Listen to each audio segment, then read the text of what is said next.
tayo kung i-correct pa. Let's say for example, nagagawa tayo ng mga upuan, ang request ng customer natin apat ang paa. Problema, apat ang paa ng request ng customer natin. Ang problema, yung paa na nagawa natin, isa lang. Kasi hindi na pwedeng dugtungan. Upuan, isa lang yung paa. So, ibig sabihin nun, spoiled na po siya or wala na. Spoilage na. So, wala nang pag-asa pa. Kaya naman, i-dispatch na natin siya. Now, with respect to the spoiled goods, guys, dalawa po ang dahilan bakit tayo nagka-spoiled goods. Kasalanan ba ng customer? Dami kasing request, pabago-bago, kahapon ang gusto, may aircon yung upuan. Ngayon gusto, 5 ang paa, kinabukasan, 6 naman, tapos pabago-bago. So yan po yung tinatawag nating charge to particular job, pagkasalanan ng customer. Pag charge to all production, meaning kasalanan natin, kaya po tayo nagkaroon ng spoiled goods, nasira yung machine natin, yung empleyado natin, daldal ng daldal, hanggang sa hindi na napansin, naputol niya, nahatiin niya sa dalawa yung upuan. So yun yung charge to all production or factory overhead. Yung journal entry po ay depende kung kasalanan ba ng customer o kasalanan natin. Itong summary na to, hindi mo pa siya siguro ma-appreciate ngayon, pero pag dinemonstrate ko mamaya, yan yung magiging conclusion natin. Na alam mo ba, na pagkasalanan natin ang per unit cost per unit, of course, the unit cost or the cost per unit will remain the same. Pero pagkasalanan ng customer, magbabago na. Sir, ano tong normal spoilage allowance? Pagkasalanan natin, included. Pag charge to specific job, excluded. I-explain ko naman yan mamaya kung bakit included, bakit excluded. So sa ngayon, picturean mo muna to. Yan po yung accounting rules ng spoiled goods or spoilage. So tandaan ha, ang lesson ng spoilage, hindi na siya good units kasi hindi na siya mabebenta sa customers. Maliwanag po. O, so pa-heart rate kung okay na.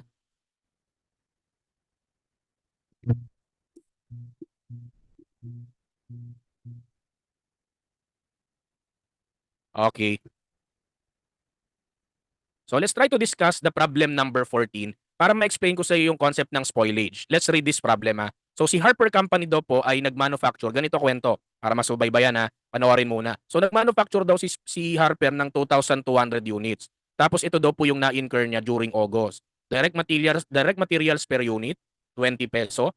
Direct labor per unit, 18. Tapos factory overhead rate is 18 peso. Tapos ang sabi, yung overhead rate mo daw ay may laman na 1 peso allowance for spoiled work. And then final inspection disclosed na 200 of which units were sold to a local jobber for 6K. So pakinggan maigi ha. Gawin siguro natin muna yung journal entry kung hindi sana na-spoil yung unit. So ano magiging journal entry if hindi sana na-spoil yung unit? So ito yung magiging entry ha. Iwo-walk through kita, wag ka magulat. You credit the raw materials, 20 per unit times 22.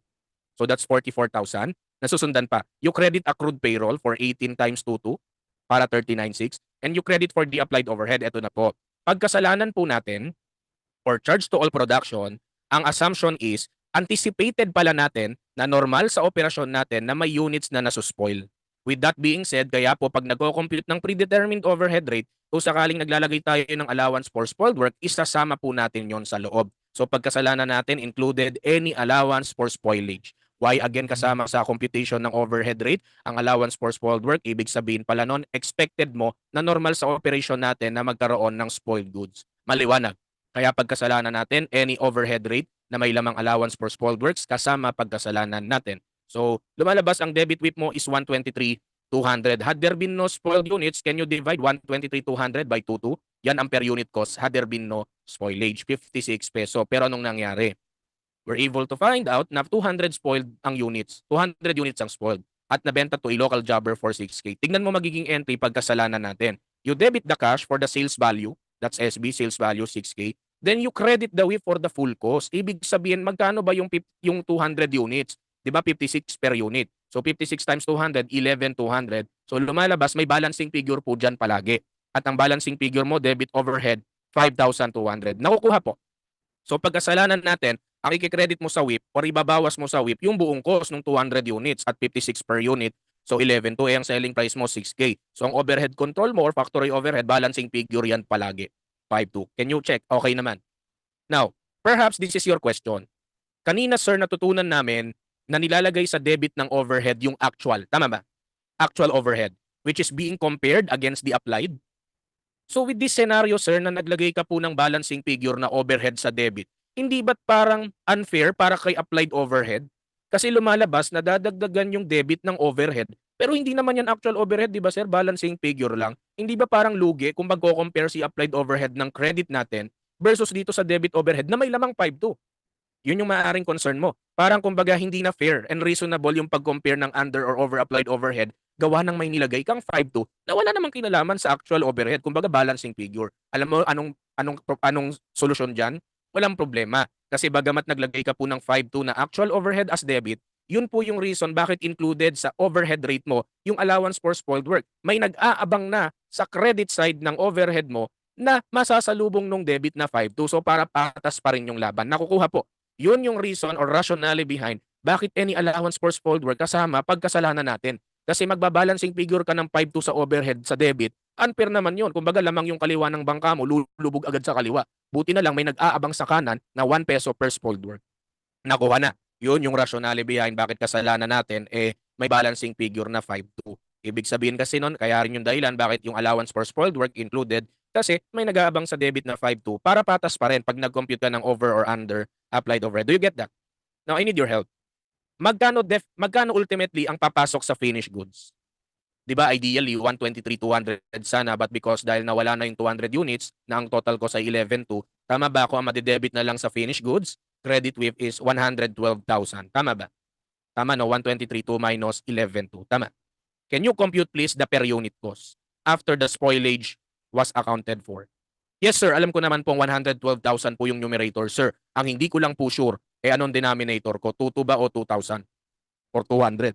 Ano sa palagay mo ang magiging denominator mo dito? 2,000 ba o 2,200? Sagot? Una sa lahat, spoiled goods, anong sabi natin?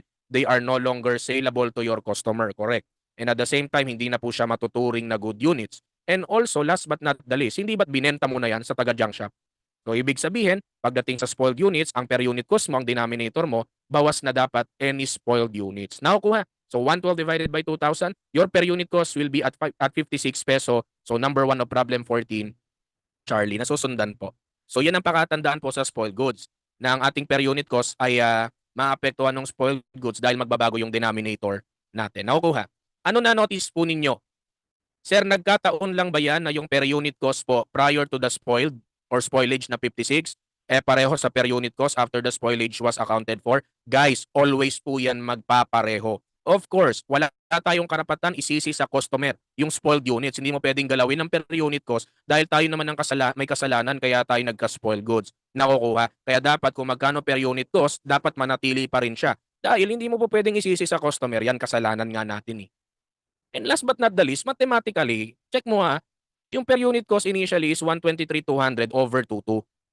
Nung binawasan mo yung numerator ng 11,200, naging 112. Tapos binawasan mo yung denominator mo ng 200 units. Di ibig sabihin, ang tinanggal mo both for the numerator and denominator is equivalent to the 56 per unit. Tama ba? Tama. Yung 56, di mathematically, hindi talaga siya magbabago because ang tinanggal mo sa numerator ay 11,200 which is the 56 peso per unit ng 200 units. Do you get that? Nakukuha. So kaya po, in conclusion, alam nyo ng board exam ko, ganyan yung tanungan, kasalanan daw natin. Nung kinumpute ko yung 56, di na po ako nag-compute further. Sure na po yun, lagi yan pareho.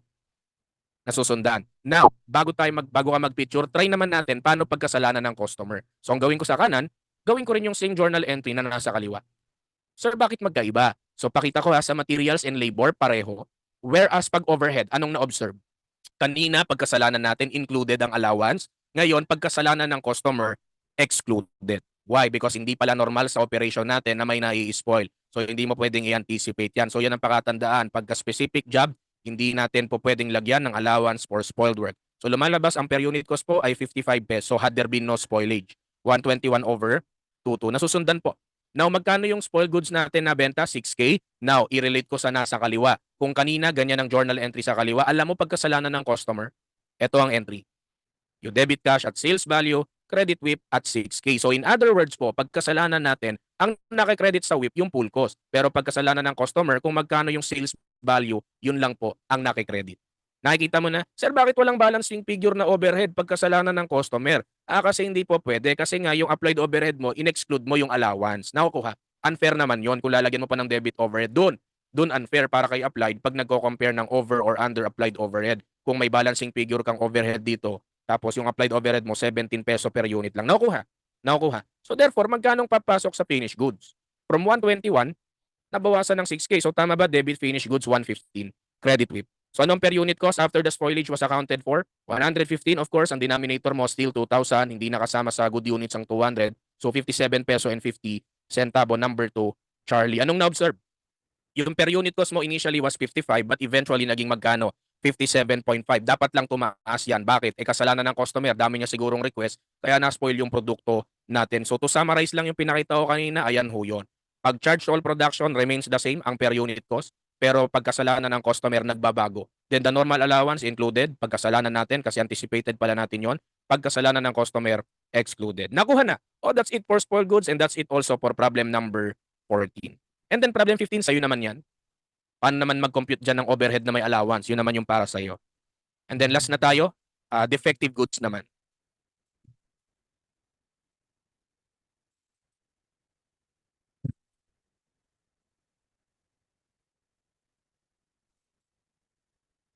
And pa-heart react kung okay na. Okay na po? Ito madali na lalo yung defective goods kasi nakuha mo agad yung spoilage. So itong defective goods or rework, ito naman po, sila yung mga units natin na nagka-problema pero kaya pang ma-rework. Nakukuha. Kaya pang ma-rework. So ang kinaiba ni spoiled goods, wala nang pag-asa. So benta na lang sa junk shop yan. Yung defective goods, kahit nagka-problema, pwede pang maitama. So ibig sabihin, the rework units will still part of our good units. Maliwanag po. And dahil i-rework nyo yan, additional rework costs will be incurred, meaning additional materials, labor, and overhead will be incurred. Ha? So yung rework, ganun pa rin. Pagkasalanan natin at kasalanan ng customer, magkaiba na siya. Pagkasalanan natin, overhead. Pagkasalanan ng customer, WIP. Okay? Okay, sige. Yan, picturean mo lang yung journal and yung concept ng rework. So dito naman, mako-correct pa.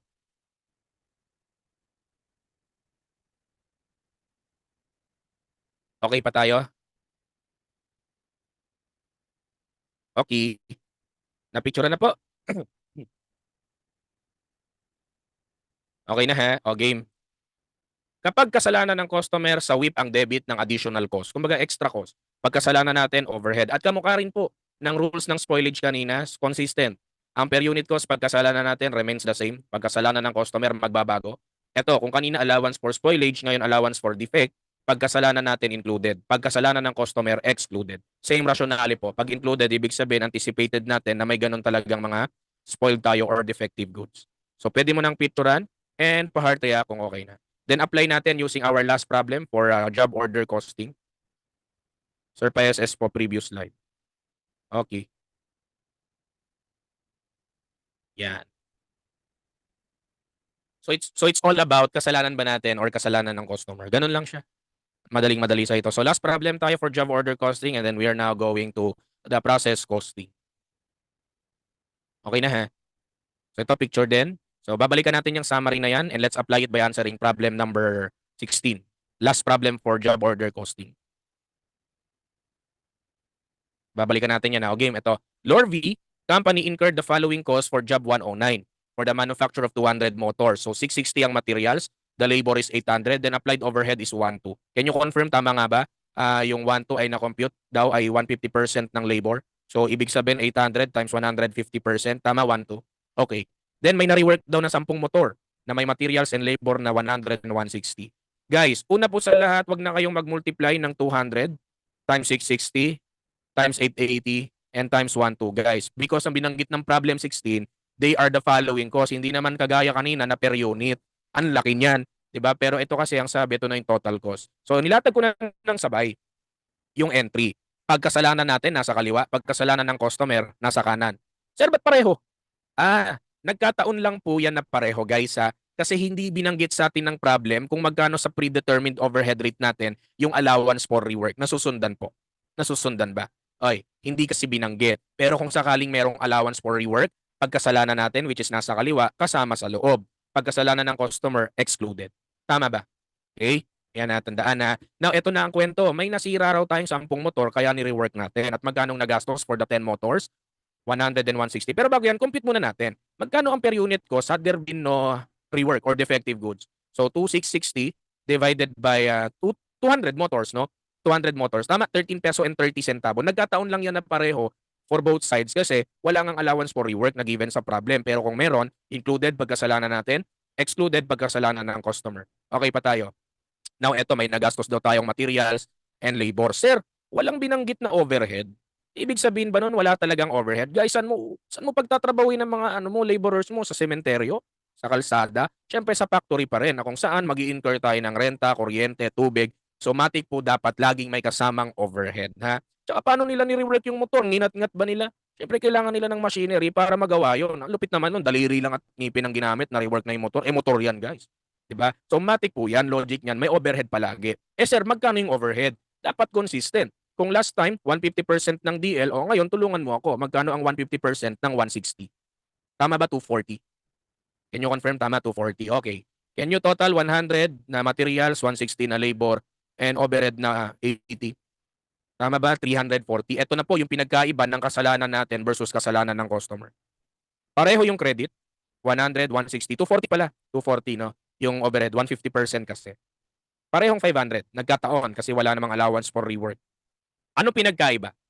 Pag kasalanan natin, wag mong isisi sa customer. Kaya sa overhead mo i-debit. And same logic, kahit na debit ang overhead, may nag-aabang, ang presumption may nag-aabang sa allowance for rework natin sa credit ng overhead kung may included. So kasalanan natin, overhead ang debit. Pag kasalanan ng customer, tingnan mo ang debit.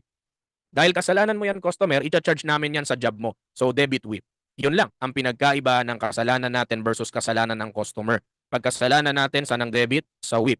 Kasalanan ng customer, kasalanan natin, overhead. Kasalanan ng customer, WIP. Nasusundan. Ang pinagkaiba lang po yung na-debit for the additional rework. Oy, okay pa?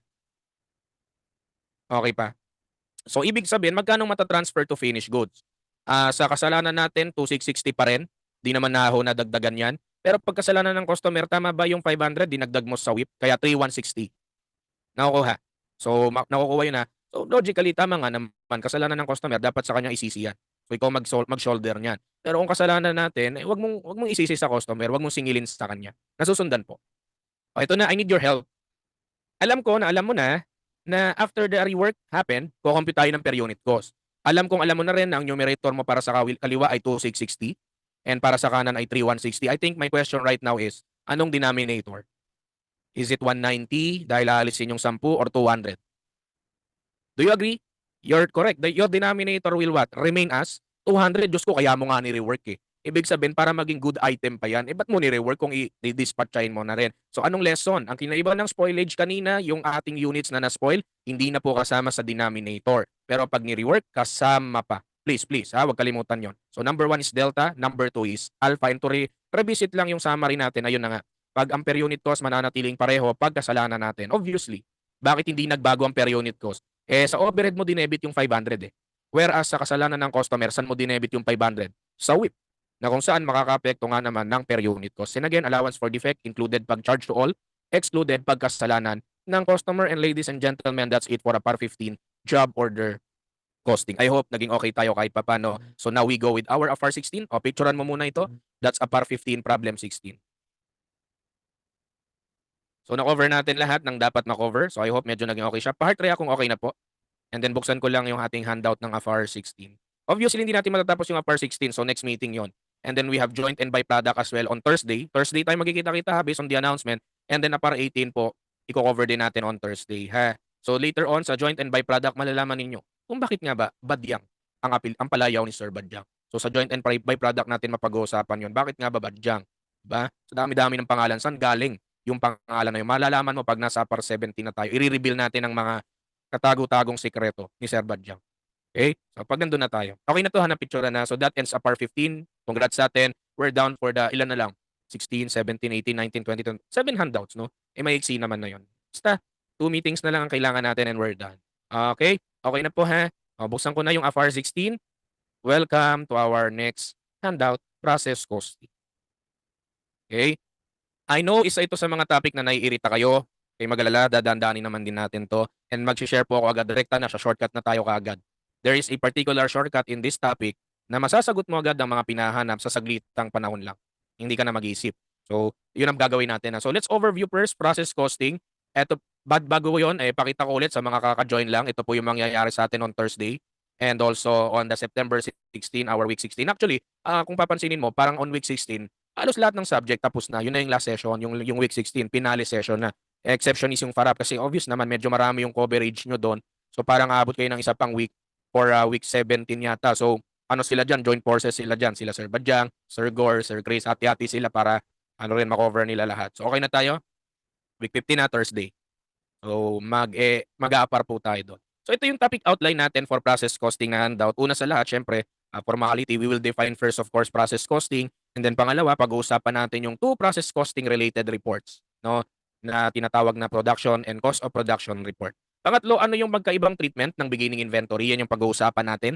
Pang-apat, paano yung dalawang method ng application ng cost elements? We have the even versus uneven. Paano yun? Anong pinagkaiba nun? And last but not the least, your most favorite, accounting for lost units. May shortcut din po tayo dyan, so abangan natin yan pag nandyan na tayo. But early heads up mga kaibigan na for lost units, pero babanggitin ko rin naman to pag nandoon na tayo ha. Babanggitin ko rin to pag nandoon na tayo. Sa lost units po, sa syllabus ng inyong CPA board exam, you may feel free to check that. Ang nakalagay lang po para sa accounting for lost units ay end of process. Kaya in the event po na sa board exam ninyo ay may naibigay na lost units na hindi end, meaning beginning, start, or during, automatically tag as bonus po yun. Eh sir, bakit namin kinover nung undergrad? Eh ganun talaga. 'Di ba? Of course, kasi syempre hindi naman po pwede mong sabihin na sa pagtatrabaho mo in real world, gusto mo lahat ng lost units sa end of process, 'di ba? So possible pa ring may start and during. But for your board exam purposes, end of process lang po ang nasa syllabus. Maliwanag.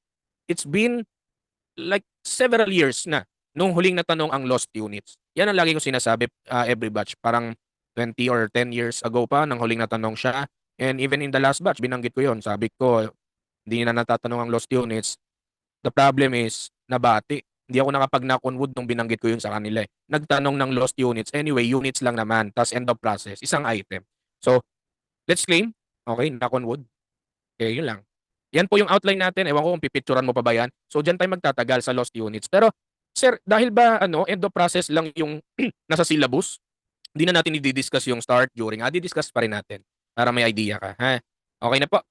Kung ginustong picturean, pa-confirm kung okay na tayo. And habang pinipicturean mo, pakinggan mo ang sasabihin ko, that process costing is one of these procedural topics. Actually, most of our topics naman talaga procedural.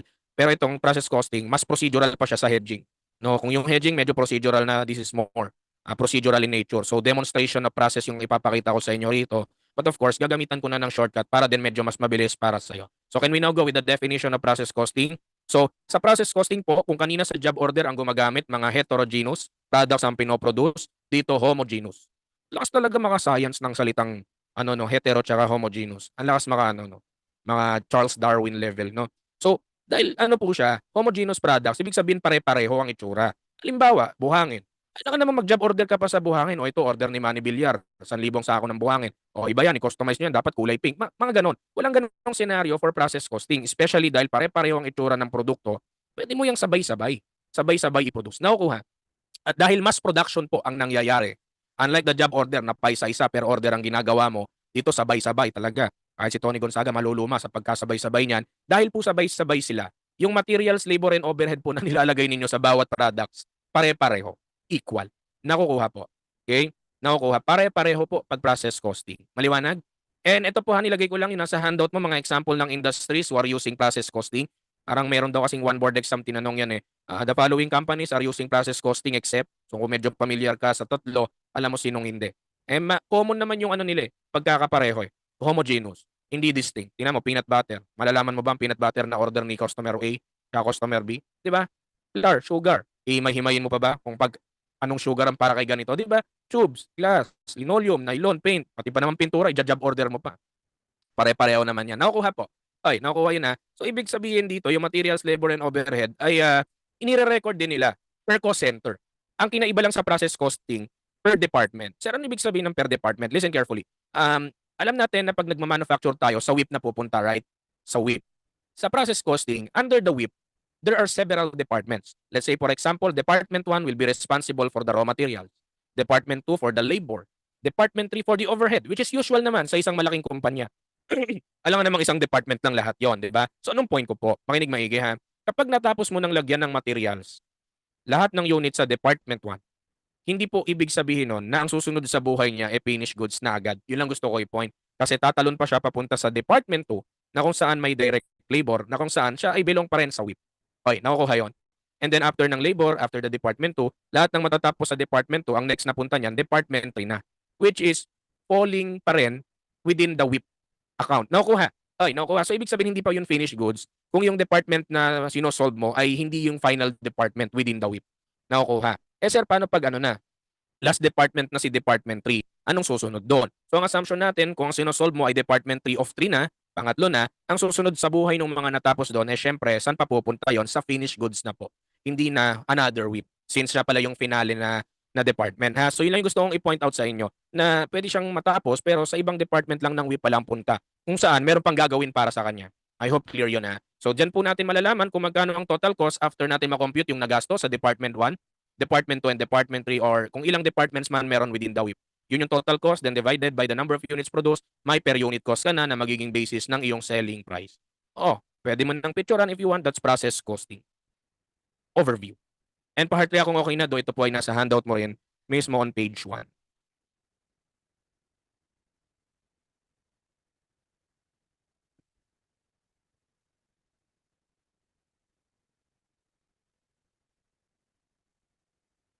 Okay na po. Then, ang next topic natin, the process costing related reports sa financial accountant or an accountant or cost accountant of a manufacturing company. Teka lang, may nag-congratulate sa akin.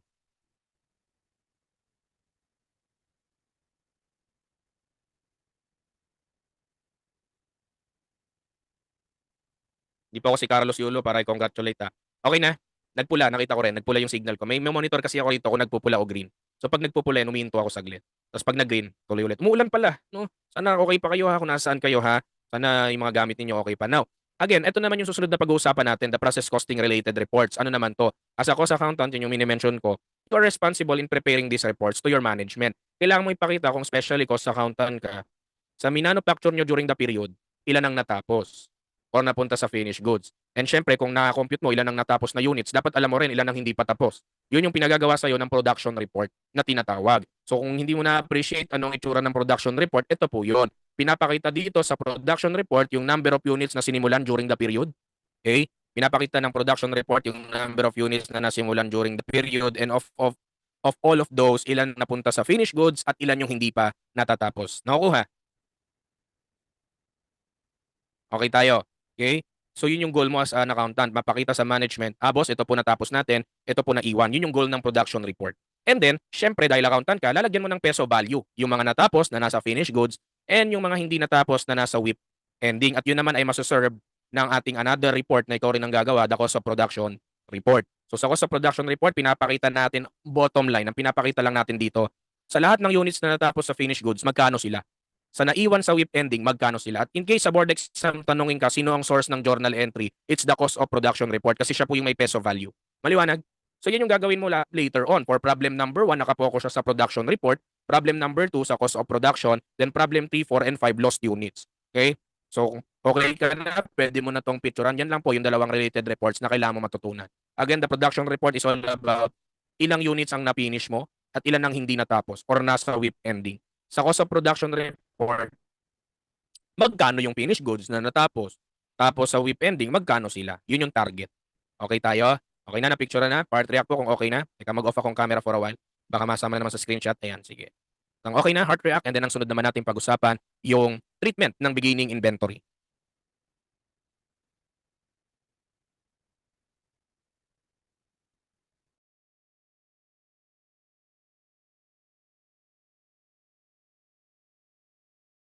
Okay na po? Okay na? So let's go with the treatment of beginning inventory. There are two methods. Number one, yung favorite mong FIFO. And the second one is the weighted average method. Overview lang to guys. Huwag kayong magalala. Mas magigets mo pa to mamaya. So sa FIFO method, ang nangyayari po rito is minomonitor mo sa accountant separately. Ganitong nangyayari sa FIFO. Again, accountant ka. Minomonitor mo sa finished goods.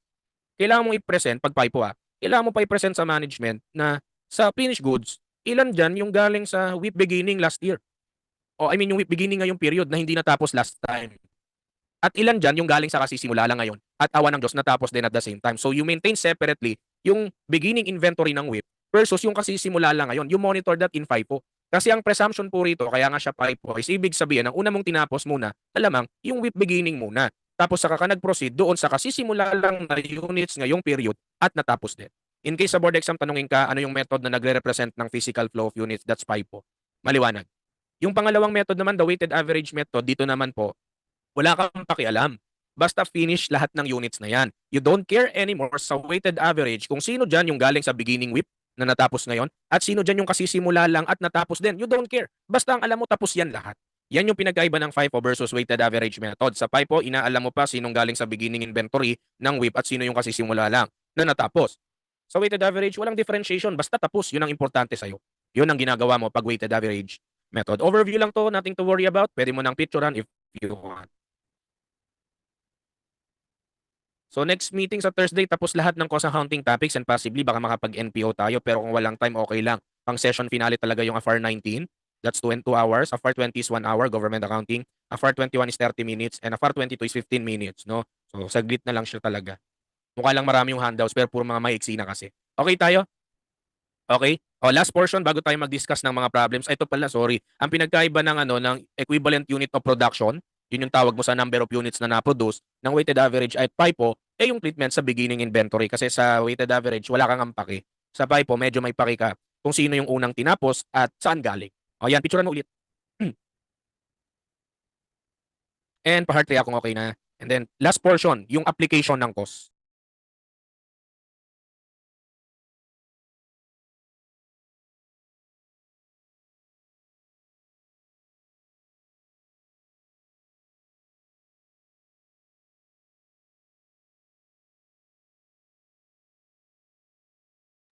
Oh, ito ha. Dalawang uri ng application ng cost. Meaning ng application ng cost, guys, paglagay ng materials, labor, and overhead sa isang produkto. We have the even and uneven. Ibig sabihin lang po ng even application, ito yung units.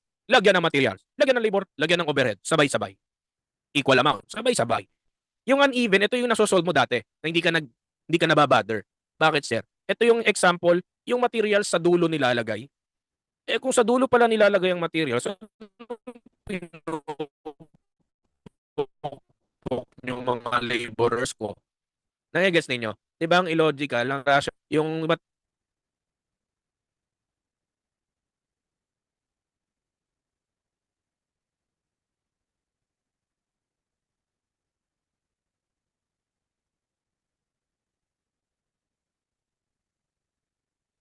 na?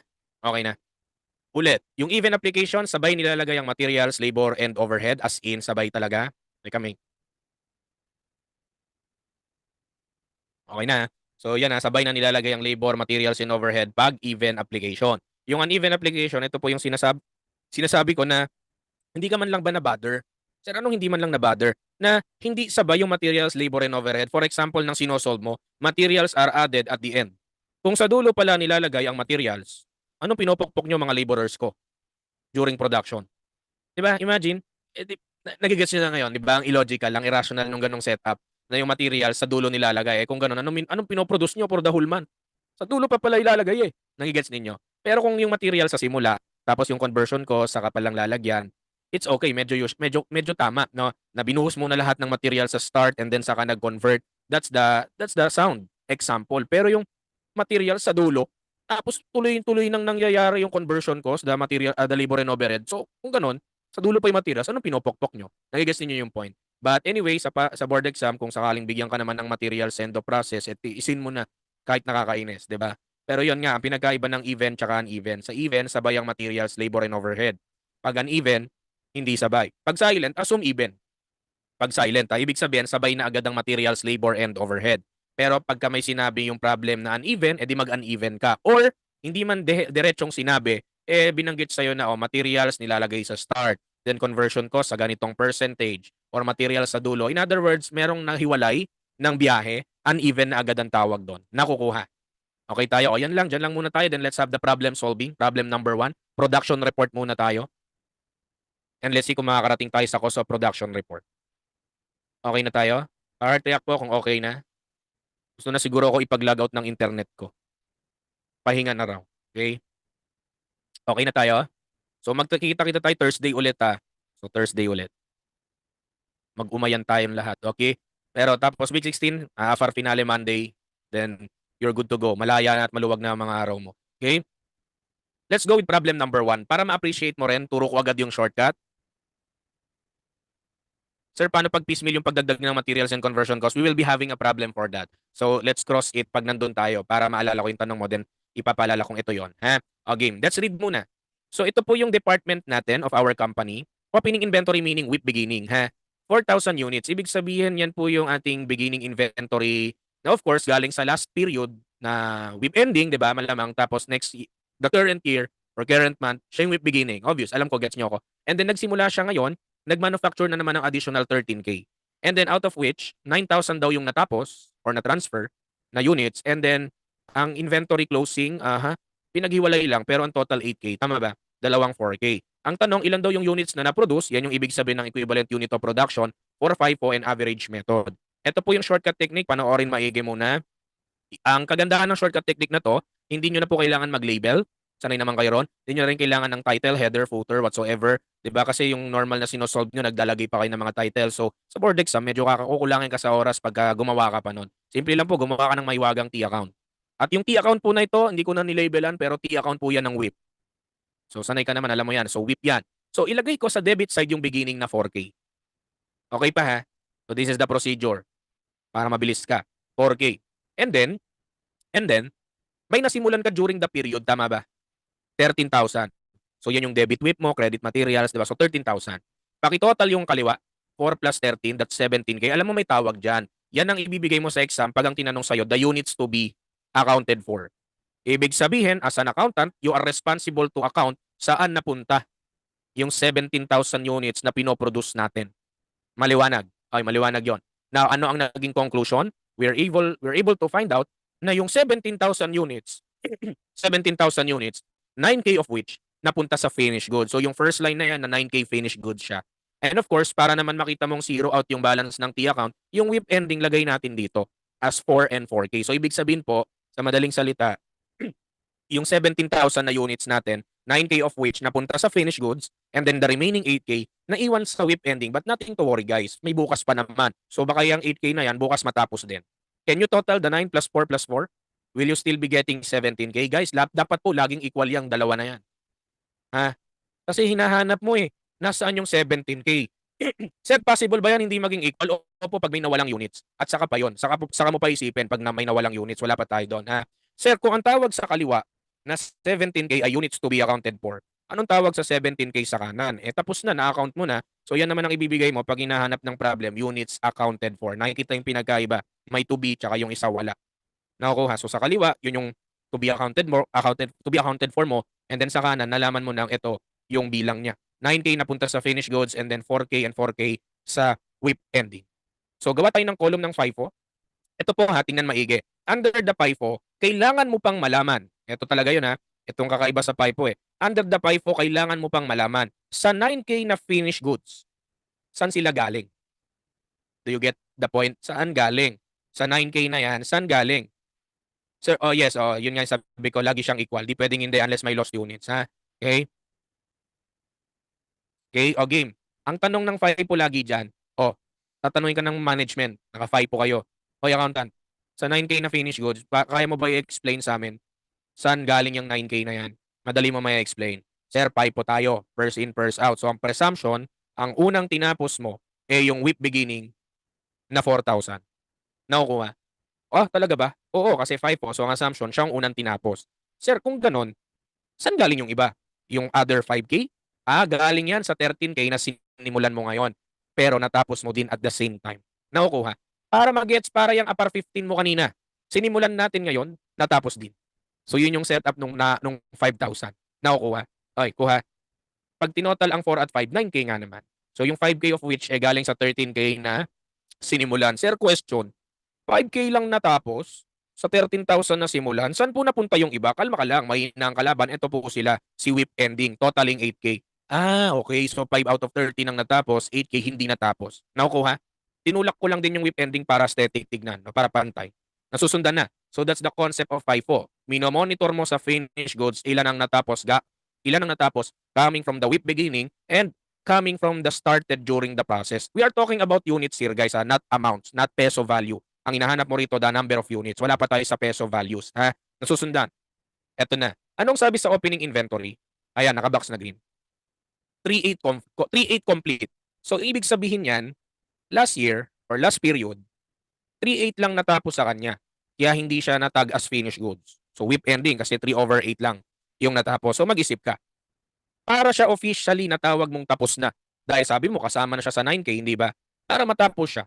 Ilan ang kinailangan tapusin? So yun ang hanap mo sa WIP beginning. Ilan yung kinailangan tapusin para officially matawag mo si 4K na finished goods. Kung 3/8 lang ang natapos last time sa kanya, do you agree? Ang kinailangan tapusin, the other 5/8. Yun ang binabantayan mo rito. Ilan yung need pang tapusin. So ano ang 5/8 ng 4K? That's 2,500 units. Sir, nasan yung 1.5? Yun na nga, yun na yung tapos last time. Kaya ang kinailangan mo na lang tapusin actually is the remaining 2,500 units out of 4K. Nakukuha na. Nakukuha na po. Okay. Itong 5,000. O tanong, saan nga galing yung 5K na yan? Tama ba sa 13K? Tama. Sinimulan ngayon. So fresh start ang simula ngayon. Kumbaga parang yung handout natin kanina kasi simula lang kanina, natapos din. So ang tanong ko sa iyo, with respect to the 5,000 units, ilan ang natapos dyan? Do you agree? Walang magke-carry over o maiiwan for the next period. Lahat yan tapos, 5,000 units. Kaya nga ang kagandahan yan, sinimulan mo ngayon, natapos din. Correct, full na. Nasusundan na. So ang ginagawa natin, dun sa WIP beginning na natapos, ang hanap mo, ilan pang kailangan. Sa pangalawa o gitna, alam mo yung gitna na yan na 5K, ako na nagsasabi, always 100% yan. Always buo yan. Kasi ang ganda niyan walang timing issue Nasimulan mo ngayon at natapos mo rin ngayon. Nasusundan na po. Ito yung ating shortcut, no? Wala lang labeling nung work done, work done. So mas mabilis itong paraan, no? O ito yung WIP ending. Unahin ko yung unang 4,000. Anong sabi? Sabi sa taas, 1/2 complete. Ngayon, ito ang tanong. Bakit hindi sila tinawag na finished goods? Kasi sir, WIP ending sila. I know. Ilan ang natapos lang. Kaya sila tinawag lang na WIP ending. Nakukuha ninyo? Parang kung ewan, no, may kausap, no? Randomly. So, ang hinahanap mo naman ngayon sa WIP ending, ilan naman yung officially, currently, tinapos. Anong sabi? For the first 4K, 1/2 was completed. So, ibig sabihin po, ilan ang natapos mo? 1/2. So, nakikita mo yung distinction. Doon sa 4K ng WIP beginning kanina, ang hinahanap mo, yung kinailangan pang tapusin para matawag siyang finished goods. With respect naman sa WIP ending, we're talking about the current period, ano lang yung tinapos? 1/2, which is 1/2 ng 4K, that's 2,000. Sir, paano yung other 2K? Antayin mo next period. Siya naman yung magiging WIP beginning at ang hahanapin mo naman doon, yung pinakailangan pang tapusin para matawag siyang finished goods. Tama ba? Nakukuha? Susundan, anyway, marami tayong problems para dito. So, may enjoy mo to. Etong 4,000 na sumunod, 1/4 incomplete. Sige nga. Saan natin i-multiply yung 4K? Sipin maigi.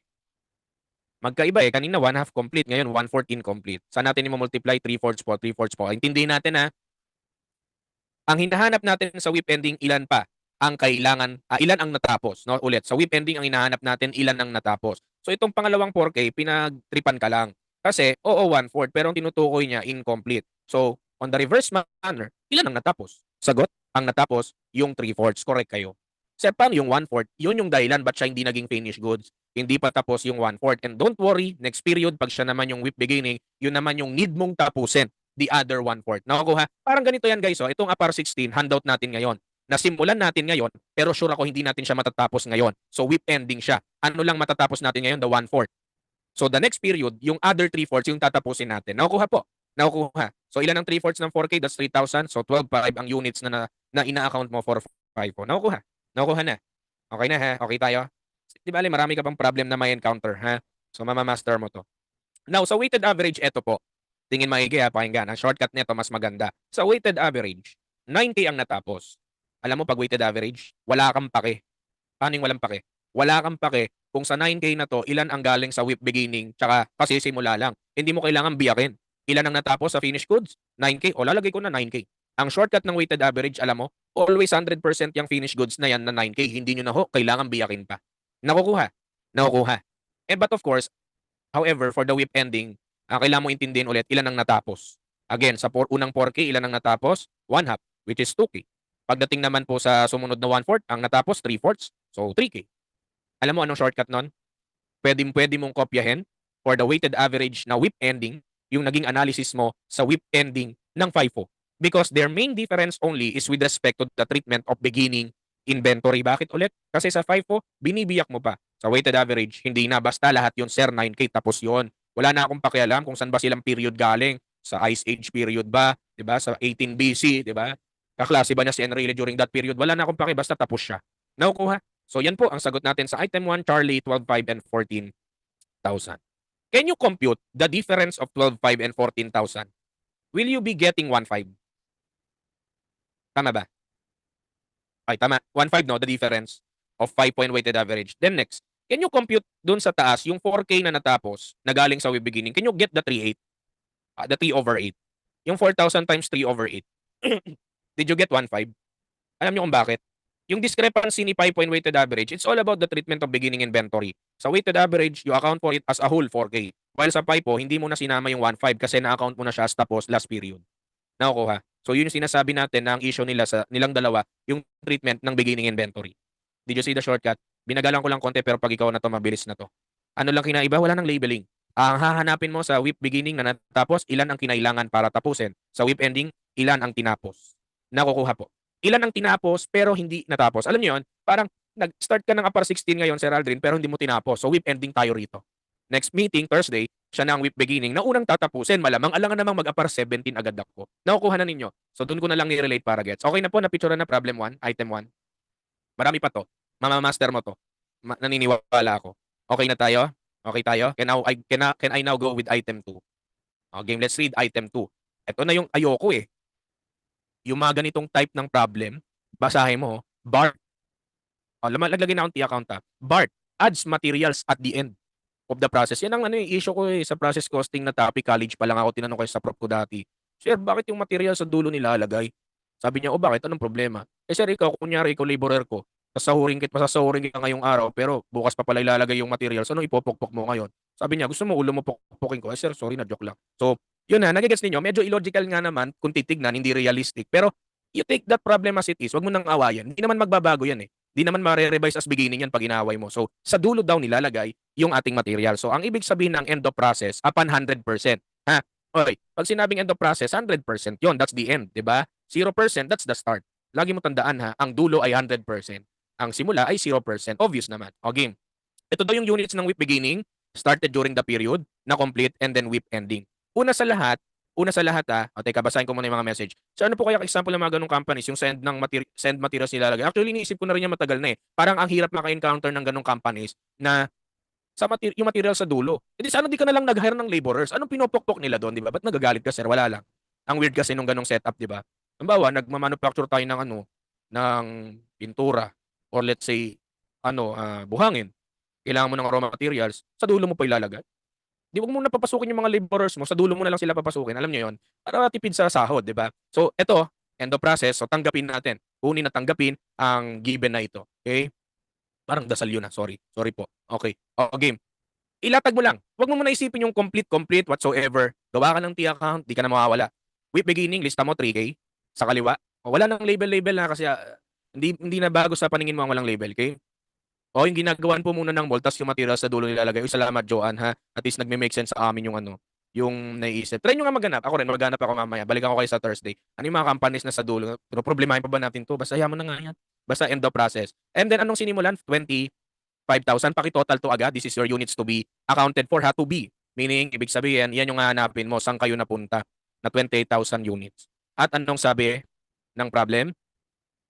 Sa 28K na units na binabantayan mo, ilan ang natapos? 20K. Credit finished goods yan.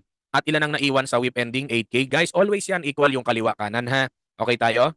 Okay tayo. Now, pagdating sa FIFO, ito yung chika. Yung problem 1 kasi natin kanina, sabay nangyari yung materials, labor, overhead.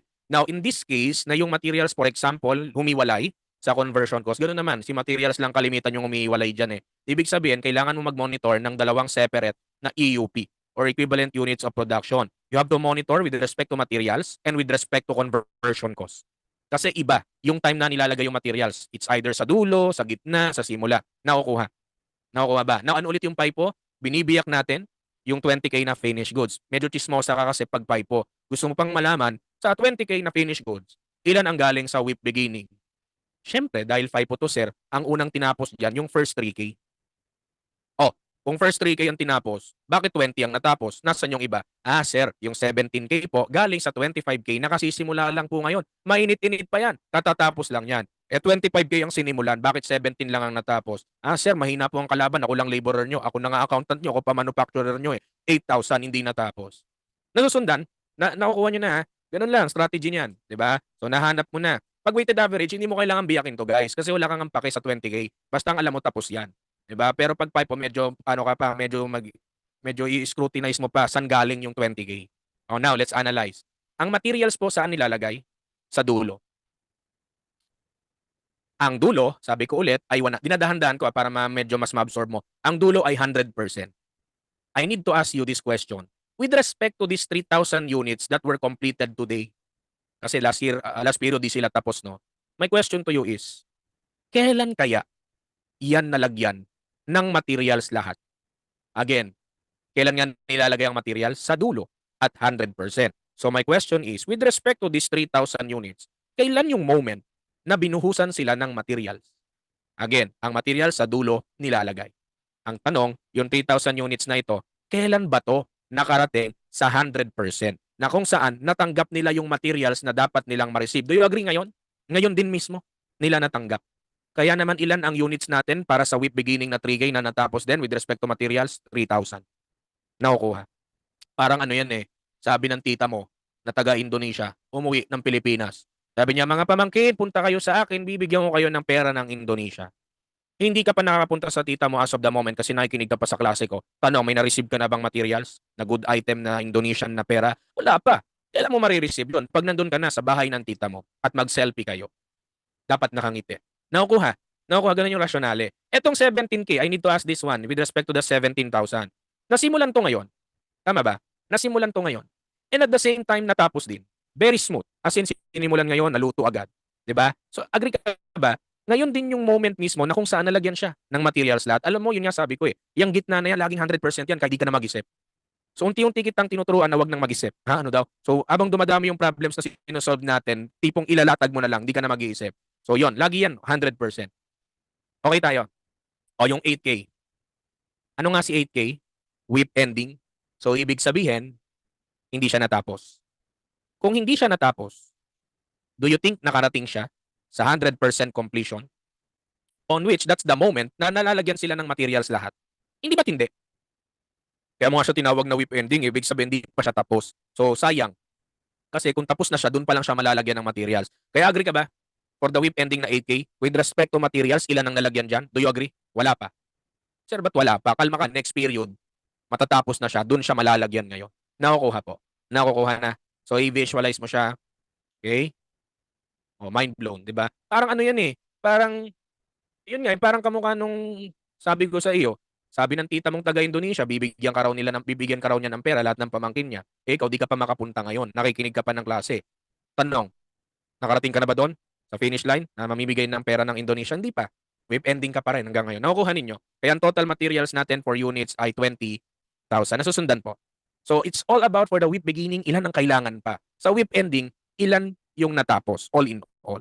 Nakukuha. Kasi pagdating kasi sa WIP beginning, we're talking about the other side eh. Ilan yung kinailangan. Pero dahil sa WIP ending, nasimulan yan ngayon, sadly, hindi lang natapos, we're talking about the current setup. Ano lang natapos? Nakukuha po. Okay tayo. Nakukuha na. O ngayon, conversion cost. Unahin natin yung WIP beginning. Ilan daw natapos? O, so, sir, dati po nagme-memorize lang ako ng formula. We're trying our best nga talaga to avoid that. Para di na tayo dumagdag nga sa SSS lo mo again, na binabash ko lagi na isang daliri, ganito, pag isang braso, pag dalawa, pag kaliwa, kanan, pag binti. Diba? Grabe naman yung problema mo pa ba yun, diba?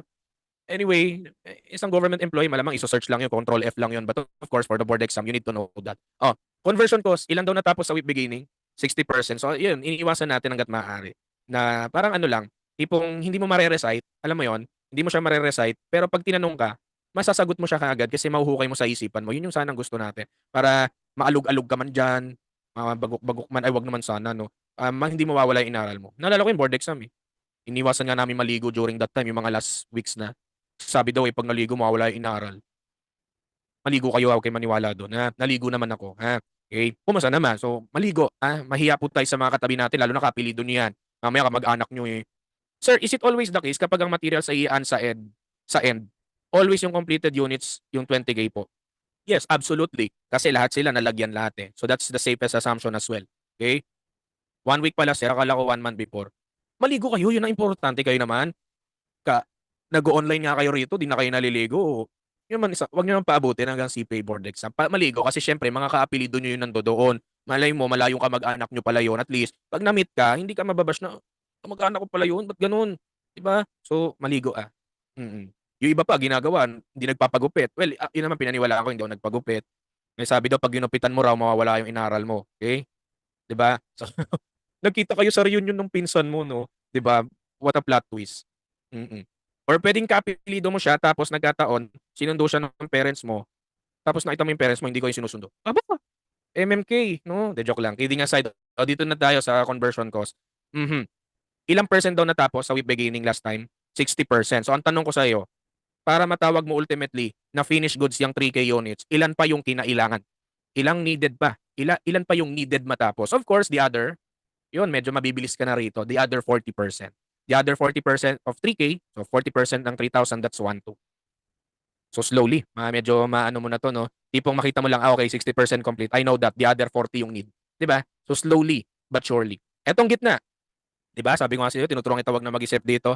Ano yung gitna? Always 100%. Sir, bakit? Natapos ngayon. Kasi simula lang ngayon, mainit-init pa, natapos din, 100% yan palagi, 17K. And then also anong sabi ko? Conversion cost, ilan ang need tapusin? Sorry, ilan ang tinapos? Parang ako yung tatapusin, eh, 'no? Ilan ang tinapos? 75%, so ilan? 75. Nakukuha na, nakukuha. So ilan yung kulang pa ni whip ending? The other 25. Na don't worry, next time siya naman yung whip beginning na i-multiply mo by 25%. Anong 8K times 75%? 6K. So EUP ng conversion cost 24,200. Okay tayo. Okay tayo ha. And last, so weighted average naman po, weighted average. Pag materials and conversion cost, anong sabi natin? For the materials and conversion cost, wag ka na mag-isip. Lahat yung 20K tapos. Wala ka nang pake sino ang natapos diyan na pang beginning, ilan diyan yung kasisimula lang. Yan ang pinakamabilis na shortcut. Kokopyahin mo na lang yung 20K. Sa PIPO lang humaarte. Kaya alam mo yun, nung board exam ko, pinagdadasal ko, Lord, sana walang PIPO. Alam mo, lakas ko sa Panginoon. Wala ngang PIPO. Kaya sana kayo rin malakas kayo sa Panginoon, ha? Challenge eh. O baka mamaya puro na kayo minus ligtas points eh. Kasi ako dinasalan ko yan. Dinasalan ko rin yung translation of FS. Lord, sana po closing rate method lang. Walang temporal. Wala ngang temporal. Wala ngang temporal, no? Okay talaga, no? Nilakasan ko lang yung loob ko. Nagdasal din ako, Lord, sana walang loss units. Wala nga loss units. Ang lasos sa Panginoon. So sana kayo rin. Ha? Pinressure rin, no? Pinressure. So dasalan nyo, hindi biro lang. No? Alam ko naman kaya nyo, lumabas man o hindi. Okay? Nung time ko, puro weighted average eh. Lord, sana walang RBT. Ay, grabe ka naman. Mahiya na si Jesus sa'yo niyan. Oh. 'Di ba? Grabehan yung request, Lord, Lord sana wala na daw RBT. Magagalit si Lord sa inyo, magtatampo. Grabe naman yung request mo, panghula no na, full duration of your life na. Baka kasi mapunta sa par yung panalangin na wala pong paipo yung ano. So dapat pala specific yung dasal mo. Kasi may mga topic na ano, no, nagtatawid sa bawat subject. So kailangan ano, tama specific yung dasal. O ito yung whip ending, ano sabi ko sa inyo, shortcut. Pwede nyo nang kopyahin yung paipo whip ending. Parehong-pareho yan kasi sa taas sila nagkakaiba. Conversion cost, ganun din, 20K. Wala ka nang iisipin, puro 20K. Basta tapos yan. And then yung conversion cost na whip ending ng weighted average, gusto ko kopyahin mo yung 0 and 6K, okay na yan. Yun na po magiging sagot mo para sa item number 2, Charlie. Sana wala nang sipa. Ala, grabe. Alam niyo si Lord nananahimik. Grabe yung mga dasal niyo, ha. Grabe 'no. Okey na tayo, number 2, nakuha naman. Okey.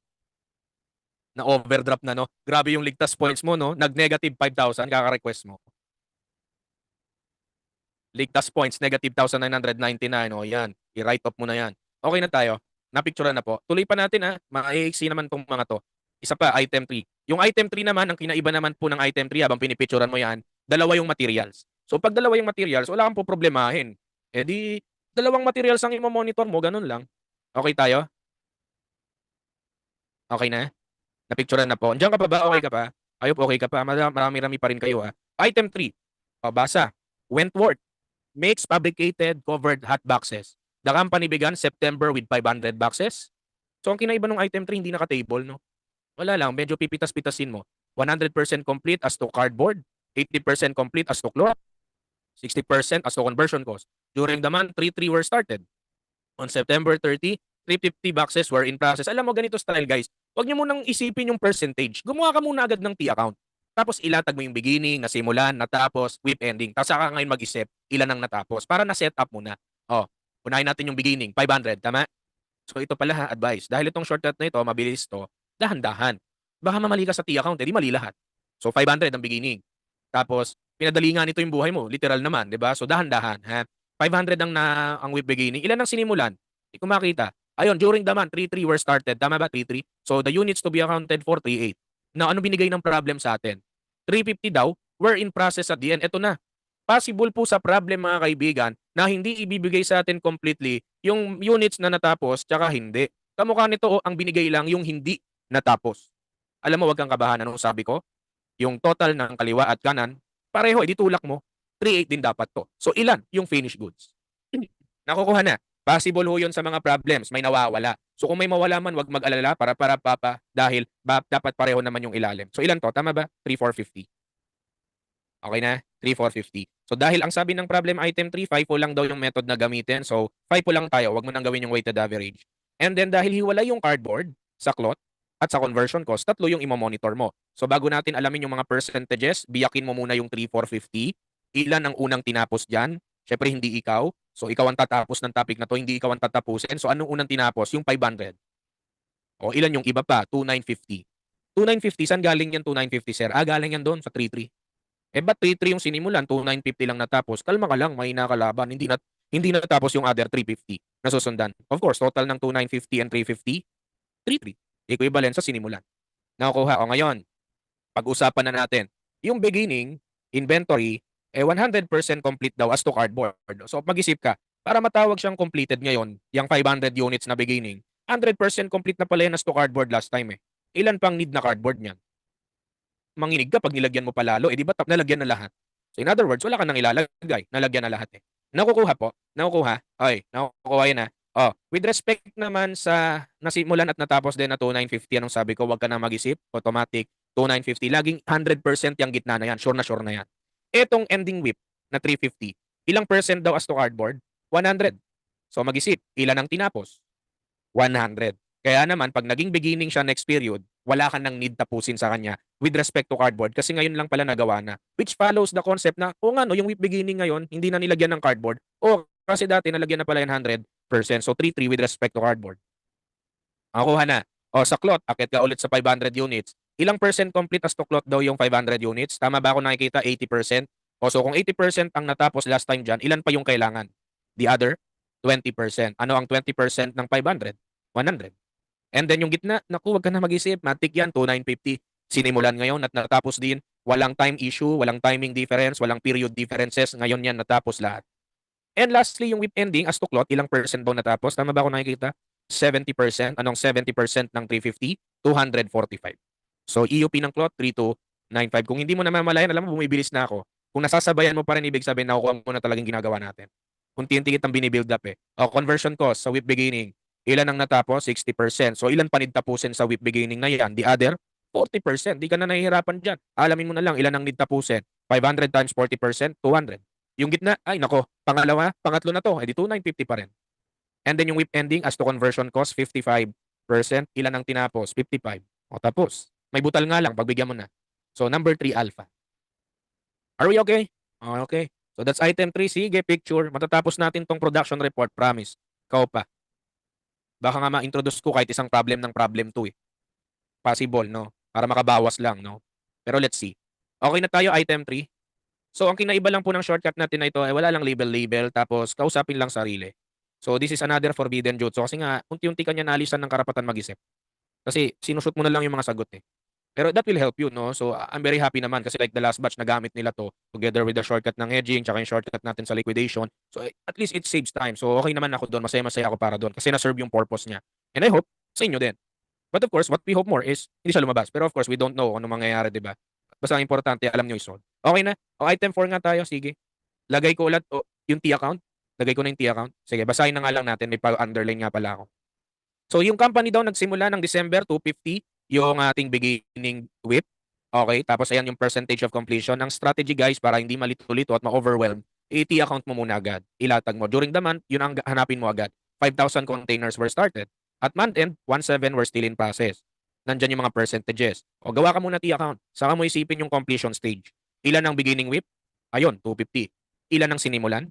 Hanapin natin. During the month, 5,000 were started. So 5K. Total, 5,250. Hanap, anong sunod na binigay? Tama ba yung whip ending? 1,700. O lagay mo 1,700. So lumalabas, ipinagkait na naman sa atin yung finished goods. Pag magalala, nung sabi ko, tulak mo to. Tapos, akyat mo. O, magkano finished goods? Di ba? Di ko na masyadong sinasabi kung ano pa yung ginagawa, naiintindihan mo. So, ilan yung finished goods? Tama ba? Aha, para mag-make sense yung total. Tama ba? Ito ay 3,550.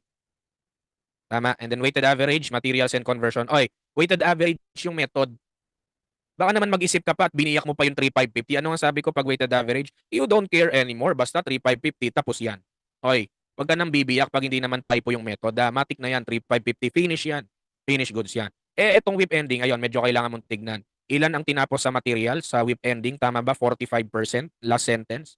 So 45% ng 17, that's 765. Total, 4,315. For the conversion cost, ayun, wag ka na nga mag-isip 3,550 na. Lahat yan tapos. Wala ka nang pakialam kung ilan ang galing sa beginning, ilan ang kasisimula lang. Basta bottom line, finish goods sila.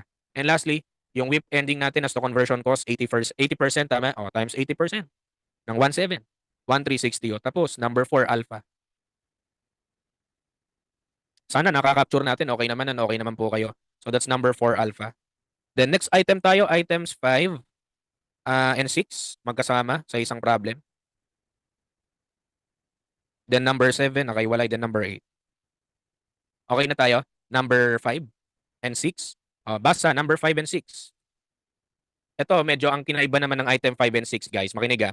Ang kinaiba po ng item 5 and 6, baka kasi nasasanay kayo na baka akala nyo, yung unang number of units na binanggit, baka akala nyo whip beginning. Magbabasa pa rin po ha. So, kung saan siya nakalagay dapat. Kasi baka akalain mo, baka 5-5 yung beginning whip. Hindi ho. Basahin natin maigi. Sabi, Duke Company transferred 5 units to finished goods. So saan mo isasaksak yung 5 ngayon? Agree ka ba dito?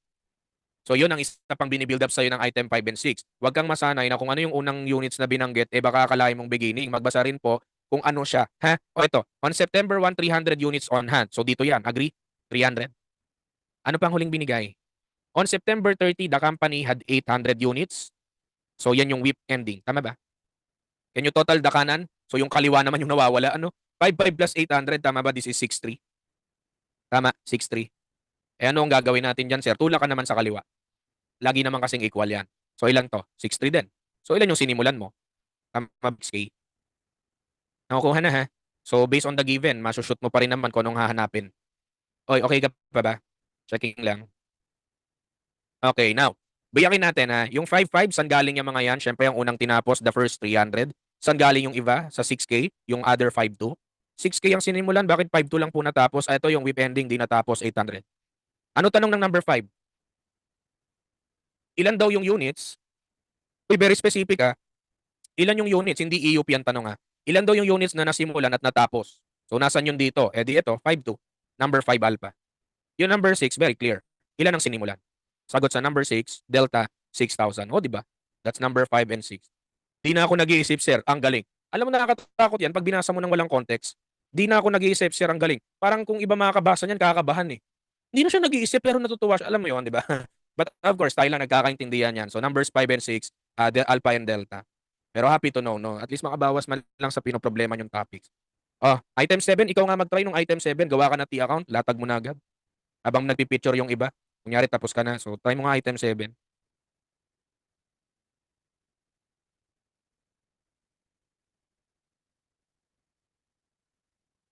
CPA, calculator po ako. Yun pala ibig sabihin ng CPA, calculator po ako. Okay na item 7? Sige. Gawa ka T-account. Anong unang binanggit? 9,000 na sinimulan. Saan mo ilalagay yan? Dito yan. 'Di ba? Ang tinransfer mo raw sa finished goods, 7K. Saan mo lalagay yan? Dito yan. And tinapos, ang naiwan daw ay 3,500. Anong tanong? Beginning whip. Diyos ko, kayang-kaya mo to. Baba mo to, 10,500. Tulak mo sa kaliwa, 10,500. Akyat. Tapos, 1,500. Nakuha mo, number 7, Charlie. Di ba? Mas mabilis pa yung pag-screenshot mo. Mas matagal pa yung pag-screenshot mo kaysa sa pagsagot mo. So, number 7, Charlie. Number 8 din, kung tapos ka na mag-picture sa number 7, try mo nga. Number 8.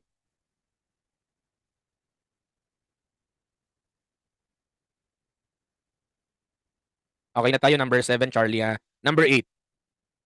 Okay, Carter uses a weighted average costing. Material is added at the start. Dixie started 13,000. Sa mo isasaksak yung 13K dito. At may 4,500 daw na units at the start. Sa mo ilalagay yung 4,500 sa taas. Pinag-ikot-ikot ka lang. Basta alam mo yung label nila, alam mo saan sila ilalagay. Tapos si Dixie daw nag-transfer out ng 11,750. So natapos niya 11,750. Anong hanap? Whip ending. Tapos tulak 17,500. Akyat, magkita kayo sa mata. Ilan yung whip ending mo? Delta 5,750. Tapos wala na. Number 8, delta. So part 3 akong okay na din. Items 9 to 10. Last item ng problem 1.